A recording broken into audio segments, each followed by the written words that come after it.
Alrighty. Hello everyone. Hope you're all having a fantastic day.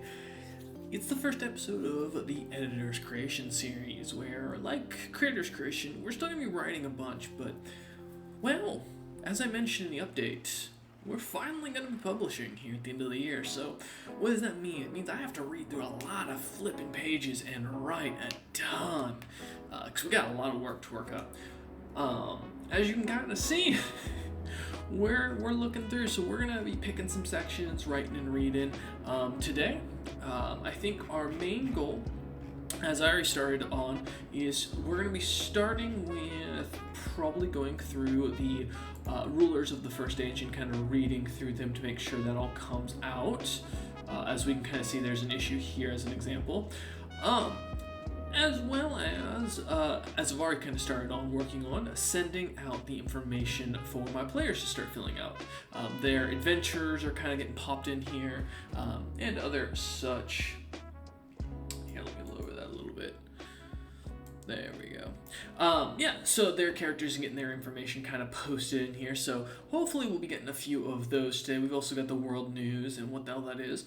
So I kind of want to walk through what this series will be about so we can kind of understand what I'm doing. So first off, not only are we writing this book, but this is a two-part book. We got part A, which my editor is kind of already working on, and then we have part B, which I'm going to be working on. We're going to eventually trade, and then he'll go back through, check everything, and so on and so forth. So for my goal right now is to start filling information out and reading through information. Today, I think we're going to try and get through all of the world leaders, and then kind of write at least like 3 sections, and try and call that good. So we'll see how this goes. We'll make about a 15-minute video-ish of each episode, and we'll kind of roughly end at the end, very end of the series, or the section, hopefully, as we're reading. But for right now, the goal today is we're going to be looking at this. We have our index up here, so I am actually going to duplicate this document, and I'm going to pull it up over here on my other screen right now because of the fact that I'm going to use that to grab any of our first noted individuals. So we have, as you'll see, my name kind of pops up there twice. So that's kind of the idea here. So with that in mind, we've got our little notes. We're going to be adding all of our writer characters down below. We've got our add items that aren't already added in the main section, so we're going to be looking for those as we kind of work on them. We're going to be adding maps, and actually I can kind of just tab between the two of them. That's fine. They're both in the same spot, but this will stay down here. We're not adding maps today. We'll come back to that later because there's no point in making the Google Doc massive. It's already big enough being split into two, and this is being as long as it is. We'll be doing the classes and stuff as well as we go through these, which I'll be kind of focusing a good point on that. That's a little legal disclaimer that we're planning to put through, and then there's some stuff, little notes for myself that I gotta make. We also have our editor's goals here, so we're gonna be checking for spelling grammar where we can. Certain monsters we are gonna have to change the names of and kind of adjust their appearances because we don't want to get in trouble with Wizards of the Coast as they have their own IP, and this is technically, while originally based on the 3.5 monsters, those monsters are theirs by right, so we will shift them and make them our own. I've gotten an idea for a very unique concept for what I want to shift most of my beholders to that I've been kind of cooking up, and we'll get to that as we do.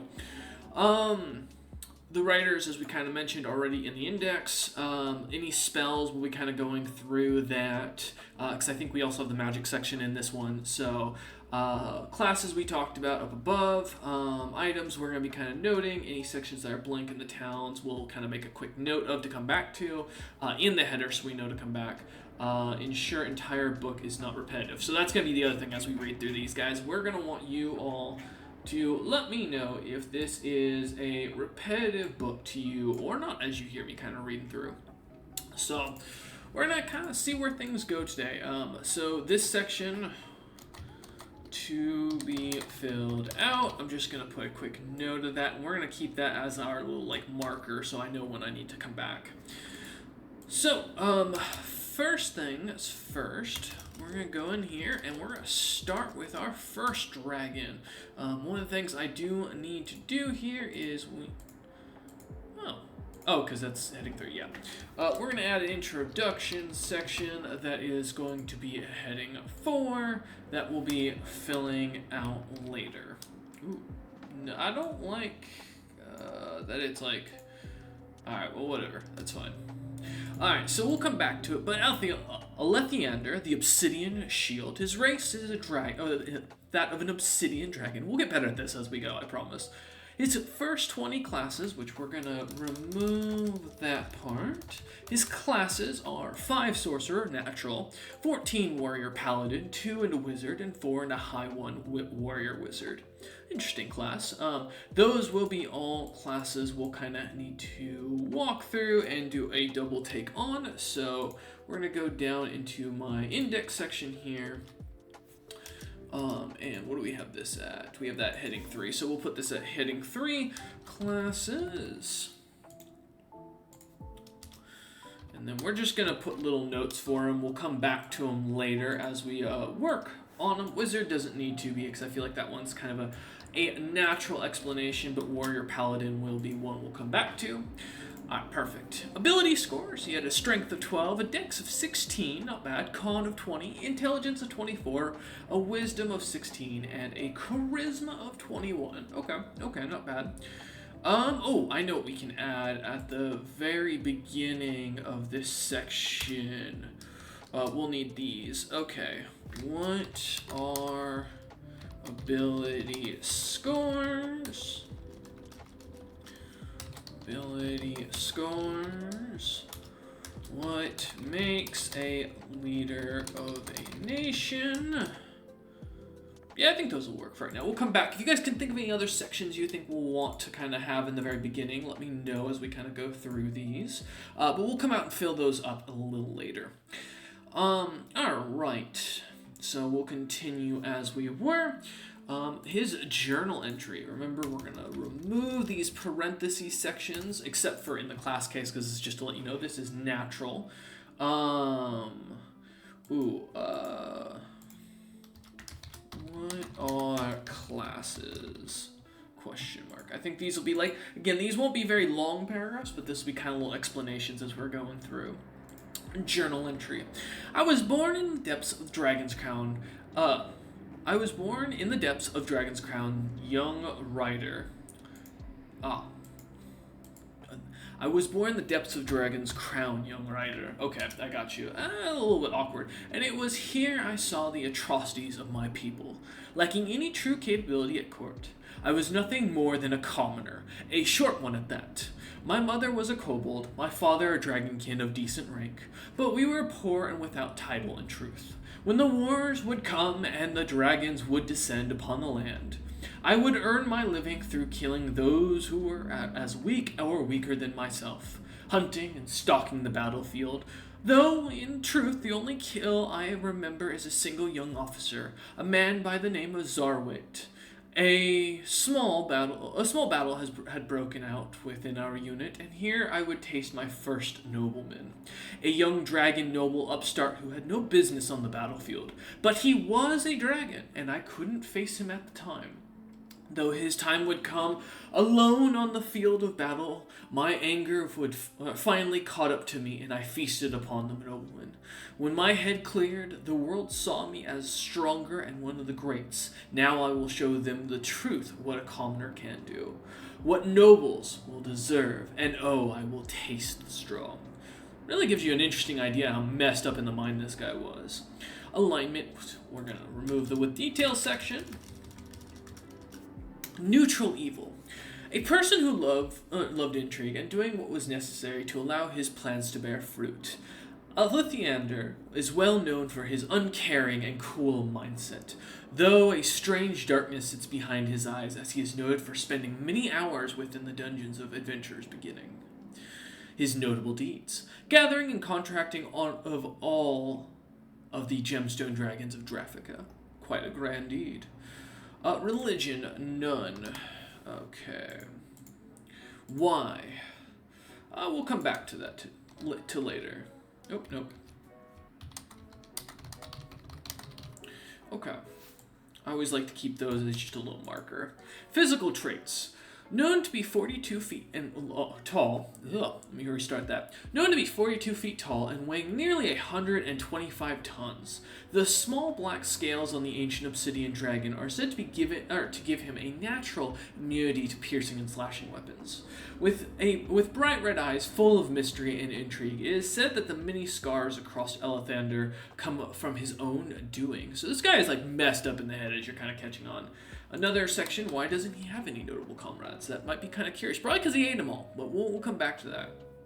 Notable rivals. Greg's Maratom, we're going to put a comma there, for his killing of the sister and brother of let me start that over. Greg's Maratom, for his killing of the sisters and brothers of sister and brother of Elethander.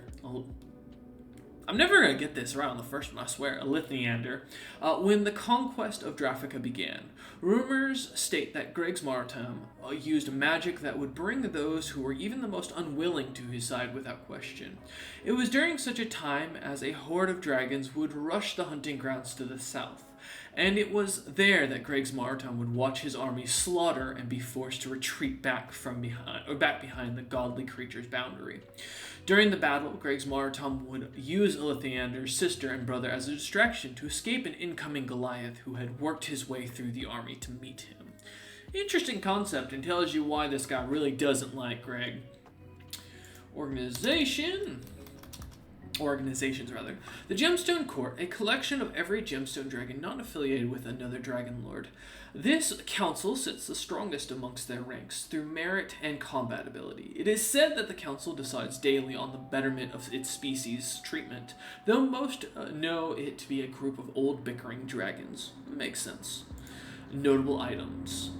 The Dagger of Loss. Alright, that's one of the ones we'll want to come back to. Oh. We're going to call this just items. And we'll kind of add that into the index for later. Loss Elethander. Yeah, I think that was right. That's about roughly right. It's alright, it should work out. Alright, the Dagger of Loss. A dagger said to have been bought from a powerful storm giant clan after they fell on hard times. The dagger is said to steal or destroy the memories of those in its strikes, causing many to go from outright rageful hatred to kind and courteous after an unfortunate mistake. The dagger itself seems unimpressive from afar, but in the right hands can lead to even a commoner rising to power and prominence. An interesting idea. Ambition. To see the world bend the knee to a commoner. Makes sense. Not a bad character overall. Kind of an interesting character. I think his introduction, as we go in, we'll need to touch on his craziness. Kind of thinking about that. Elethander. Man, I'm going to come back to that later. I think it's pronounced somewhere in here. We'll have to kind of be filled up. But an interesting character nonetheless. And I think with that, we'll kind of end the first episode here as we get ready to go into Alia, the first shadow of Clan Ya. We thank you all for watching. I hope you have enjoyed, and look forward to more episodes. I don't know how many I'm going to upload of these a day, or a week, or what, so there might be a ton of them, as we have 517 pages to cover, and we are on 14. So we're going to get a little bit of a hustle out here, but we'll see you guys all on the next one. Thank you all, and hope you enjoyed.